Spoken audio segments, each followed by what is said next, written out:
let's talk about Duke. Duke's a team that, they lost early to Kentucky. People questioned them a little bit, had a loss to Kansas. Kansas certainly not the team that we thought, but they beat Auburn. They're, 4-0 in the league play. They're coming off a really convincing road win. Cooper Flagg's everything we wanted him to be, and then some. They're young. Do you trust them at this point, Matt McCall? John Shire has himself a super talented team, but certainly a bunch of guys that can't get a drink at a bar. Is Coach Shire healthy? Is he back? Is he healthy? No. What I'm saying. He missed the last game. I just want to make sure he's healthy. Make sure he's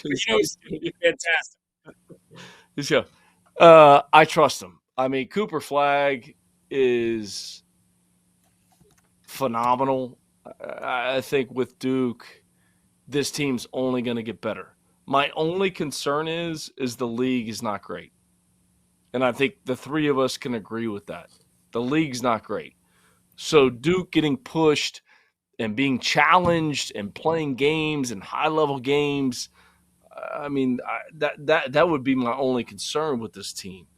Can they make a run in March with the league not being great? And it's not. And last year, what the league did with Clemson and NC State, it was phenomenal, but it's just not at the level that it normally is. That's my only concern with Duke. But I think Duke's going to continue to get better and improve because of how young they are.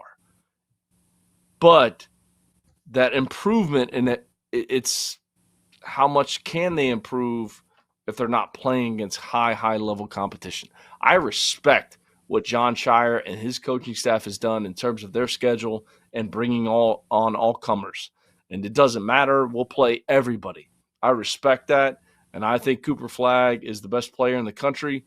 But once now that they're in conference play and they're not playing against everybody else, can they continue to get better and improve when some of these other teams in these other leagues in the SEC and the Big Ten, I just don't know. I don't know if they can get to a Final Four.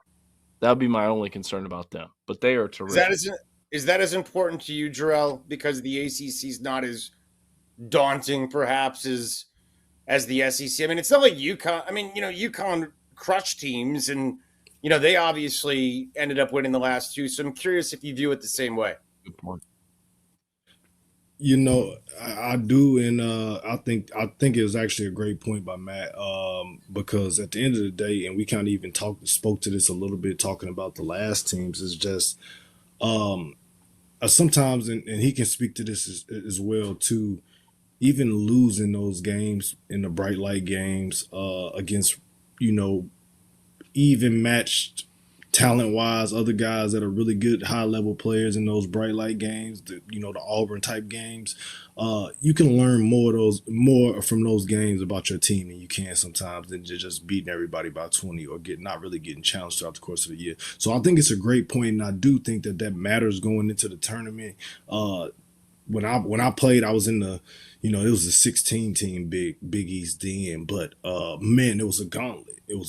So it was like you were getting tested night in, night out, regardless of your competition.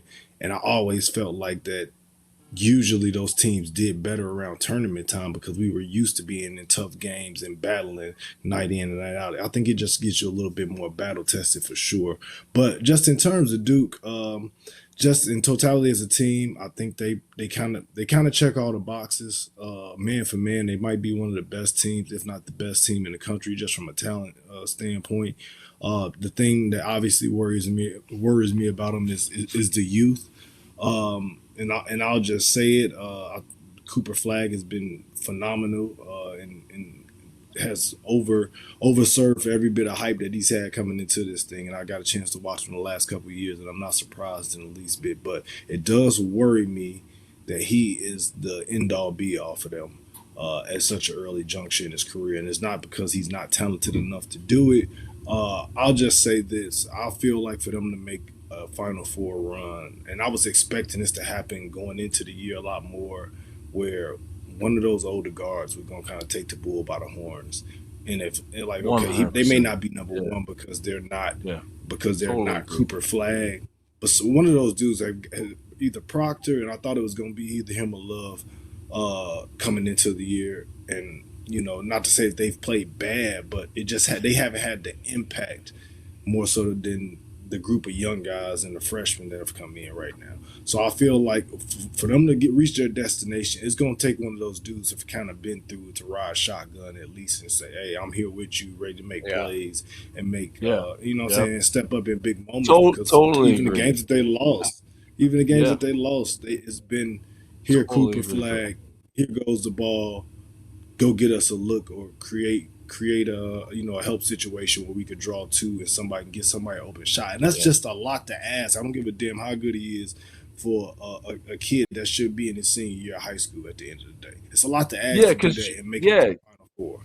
Because Jarrell, you bring up a great point. Like some of the games they've lost, at the end of the game, it's like, hey, the floor stopped. The floor's not moving.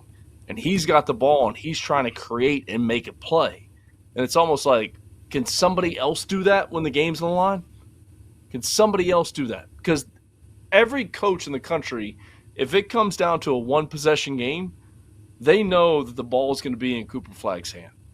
So how do they find somebody else when the game's on the line to make a play?